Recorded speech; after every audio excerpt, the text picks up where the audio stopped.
મુખ્યમંત્રી શ્રી ભૂપેન્દ્ર પટેલના અધ્યક્ષસ્થાને રાજ્ય મંત્રીમંડળની બેઠક. બનાસકાંઠા જિલ્લાનું વિશાળ જનહિતમાં વિભાજન કરી 2 જિલ્લા બનાવવાની જાહેરાત. 2025ના વર્ષના પ્રથમ દિવસે ઉત્તર ગુજરાતની મુખ્યમંત્રીશ્રીની ભેટ. બનાસકાંઠાની વર્ષો જૂની માંગણી સંતોષાતા મુખ્યમંત્રી શ્રી ભૂપેન્દ્ર પટેલ.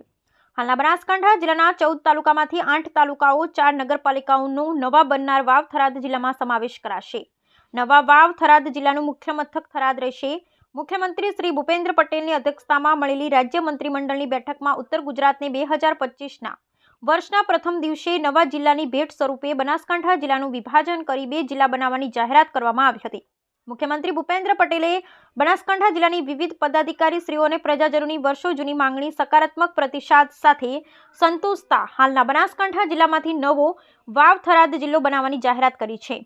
હાલનો બનાસકાંઠા જિલ્લો રાજ્યમાં તાલુકાની સંખ્યાની દ્રષ્ટિએ સૌથી વધુ 14 તાલુકાઓ ધરાવે છે. એટલું જ નહીં, વિસ્તારની દ્રષ્ટિએ પણ બીજા ક્રમનો જિલ્લો છે. મુખ્યમંત્રી શ્રી ભૂપેન્દ્ર પટેલે વસ્તી વિસ્તાર અને તાલુકાનું ભારણ ઘટે અને લોકોને સરકારી સવલતો વધુ સુગમતાથી મળી રહે તે માટે વિશાળ જનહિતમાં આ બનાસકાંઠા જિલ્લાનું વિભાજન કરી 2 જિલ્લાઓ વાવ, થરાદ અને બનાસકાંઠાના નામે બનશે. રાજ્ય સરકારના પ્રવક્તા મંત્રી શ્રી ઋષિકેશભાઈ પટેલ બનાસકાંઠા જિલ્લાના વિભાજન બાદ નવા રચાનારા વાવ થરાદ જિલ્લા અંગેની વિગતો આપતા કહ્યું કે હાલ આ જિલ્લાના 14 તાલુકામાંથી નવા બનનાર વાવ થરાદ જિલ્લામાં વાવ, ભાભર, થરાદ, ધાનેરા, સુઈગામ, લાખણી, દિયોદર અને કાંકરેજ એમ કુલ 8 તાલુકાઓ તેમજ ભાભર, થરાદ, થરા અને ધાનેરા એમ 4 નગરપાલિકાઓનો સમાવેશ થશે.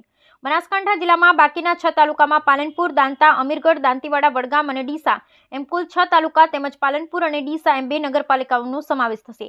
તેમણે કહ્યું કે મુખ્યમંત્રીશ્રીએ બંને જિલ્લાઓમાં ગામડાનું વિભાજન મહદ અંશે સમાન રીતે દરેક જિલ્લામાં 600 આસપાસ રહે તેમ તથા વિસ્તાર વાવ થરાદ જિલ્લામાં 6257 ચોરસ કિમી અને બનાસકાંઠા જિલ્લામાં 4486 ચોરસ કિમી રહે તે પ્રમાણે વિભાજન કરવામાં આવશે તેવા દિશા નિર્દેશ આપ્યા છે.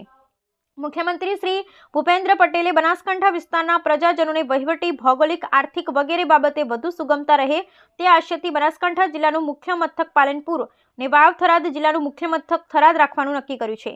આના પરિણામે અગાઉ વાવ થરાદ જિલ્લા બાજુના 8 તાલુકાને મુખ્ય મથક પાલનપુર જવા માટે જે અંતર લાગતું હતું તેમાં સરેરાશ 35 થી 85 જેટલા કિલોમીટરની અંતરમાં ઘટાડો થશે તથા સમય અને ઈંધણની બચત થશે.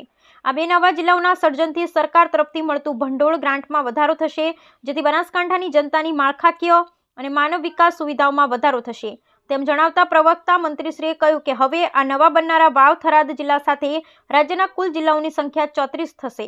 બ્યુરો રિપોર્ટ મહેશ જોશી, કાંકરેજ, મહામંત્રી, કિસાન મોરચો.